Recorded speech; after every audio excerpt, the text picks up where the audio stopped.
അപ്പോൾ നിലവിലുള്ള ഒരു പാർട്ടി പറയുന്ന സാധനങ്ങളോടും പൂർണ്ണമായിട്ട് വിശ്വസ്തത തോന്നിയിട്ടില്ല. ഇപ്പോൾ നിലവിലുള്ള LDF ആണെങ്കിലും പറയുന്ന കുറേ കാര്യങ്ങളിൽ സത്യമില്ല എന്ന് നമുക്കറിയാം, കുറേ കാര്യങ്ങൾ ചെയ്തിട്ടില്ല. UDF ആണെങ്കിലും പ്രോമിസ് ചെയ്യുന്ന പല കാര്യങ്ങളും പ്രാക്ടിക്കലല്ല. BJP ആണെങ്കിലും അങ്ങനെ തന്നെ. ഇപ്പോൾ കൂടുതലും വ്യക്തികൾ നോക്കിയിട്ടാണ് വോട്ട് ചെയ്യണേ. ആ വ്യക്തിക്ക് അത് ചെയ്യാൻ പറ്റുമെങ്കിൽ ജയസാധ്യത ഉണ്ടെങ്കിലും ഇല്ലെങ്കിലും ആ ഒരു വ്യക്തിക്ക് വോട്ട് ചെയ്യുക എന്നുള്ളതാണ് നിലവിലത്തെ ഒരു സ്റ്റാൻഡ്. ഡെമോക്രസിയിൽ മാറ്റം എന്ന് പറയുന്നത് ഘട്ടം ഘട്ടമായി സംഭവിക്കുന്ന ഒരു കാര്യമാണല്ലോ. അല്ലാതെ അതൊരു ഒരു പാർലമെന്ററി സർക്കാർ അധികാരത്തിലേറി പെട്ടെന്ന് കൊണ്ടുവരേണ്ട ഒരു സാധനമല്ലോ. അത് ഓരോ സർക്കാരുകൾ മാറി വരുന്നതിനനുസരിച്ച് ഓരോ തരത്തിലുള്ള മാറ്റങ്ങൾ ഉണ്ടാവും. അതൊരു കാലക്രമേണ സംഭവിക്കുന്ന ഒരു കാര്യമാണ്. അതുകൊണ്ട് അങ്ങനെ ഒരു പ്രത്യേകിച്ച് ഒരു മോട്ടീവിന്റെ പുറത്തിലല്ല. ഈ നാട്ടിലെ എല്ലാ തീരുമാനത്തിലും നമുക്ക് എല്ലാവർക്കും ഒരു അവകാശമുണ്ട്. കാരണം അതിനെയാണ് ഡെമോക്രസി എന്ന് പറയുക. എൻ്റെ വോട്ടാണ് ഒരാളുടെ അല്ലെങ്കിൽ ഒരാളുടെ തീരുമാനത്തെ നിർണ്ണയിക്കാൻ കഴിയുന്നത്. അതുകൊണ്ട് തന്നെ ഞാൻ വോട്ട് ചെയ്യും.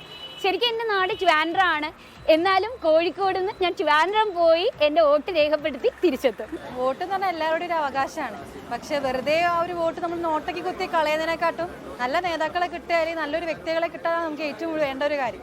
അപ്പം എൻ്റെ വോട്ട് എന്ന് പറയുമ്പോൾ ആരാണോ കൃത്യമായ കാര്യങ്ങൾ ചെയ്യുന്നത് എന്ന് എനിക്ക് ബോധ്യമുള്ള ആൾക്കായിരിക്കും എൻ്റെ വോട്ട് ചെയ്യാൻ കൊടുക്കുന്നത്. വോട്ട് ചെയ്യുന്നത് ഓരോ മനുഷ്യൻ്റെയും അവകാശമാണ്. ഓരോ സമയങ്ങളിലും ഓരോരുത്തരും വോട്ട് ചെയ്യുന്നത് വെറുതെ അല്ല, ഓരോ ആവശ്യങ്ങൾ നിറവേറും എന്നുള്ളതുകൊണ്ട് മാത്രമാണ്. സോ ഞങ്ങൾക്ക് ഓരോ പ്രതീക്ഷയിലാണ് ഞങ്ങളിങ്ങനെ വോട്ട് ചെയ്തുകൊണ്ടിരിക്കുന്നത്. ഞങ്ങളുടെ പ്രതീക്ഷ ഒരിക്കലും നിങ്ങൾ തെറ്റിക്കൂല എന്നുള്ളൊരു വിശ്വാസം ഞങ്ങൾക്കുണ്ട്. ഡെവലപ്മെന്റ് ബേസിൽ നോക്കുകയാണെങ്കിൽ നമ്മുടെ നാട്ടിൽ മുമ്പുണ്ടായിരുന്ന 1-2 വലിയ മെഗാ പ്രൊജക്റ്റുകൾ കാണിച്ച് അതിനെ പൊളിറ്റീഷ്യൻസ് മിൽക്ക് ചെയ്യുന്ന രൂപത്തിലാണ് ഇലക്ഷനുകൾ കടന്നു പോയിട്ടുള്ളത്. ഇപ്പോൾ മനസ്സിലാക്കുന്നത് ഞാനൊരു 35 വയസ്സുള്ള ഒരാളാണ് എന്ന് വെച്ചാൽ ഞാനൊരു 2 ഗവൺമെൻറ് ടേം കണ്ടതുമാണ്. എന്ന് വെച്ച് നോക്കുമ്പോൾ നമുക്ക് പൊതുവെ കേരളത്തിലാകെ ഇൻഫ്രാസ്ട്രക്ചർ അഗ്രസീവായ ഇൻഫ്രാസ്ട്രക്ചർ പുഷ് ഒരു 10 വർഷത്തിനിടയിൽ ഉണ്ടായിട്ടുണ്ട് എന്നുള്ളതൊരു യാഥാർത്ഥ്യമാണ്. അപ്പോൾ അതിൻ്റെ പരിഗണിച്ചുകൊണ്ടുള്ള വോട്ടിംഗ് ആയിരിക്കും.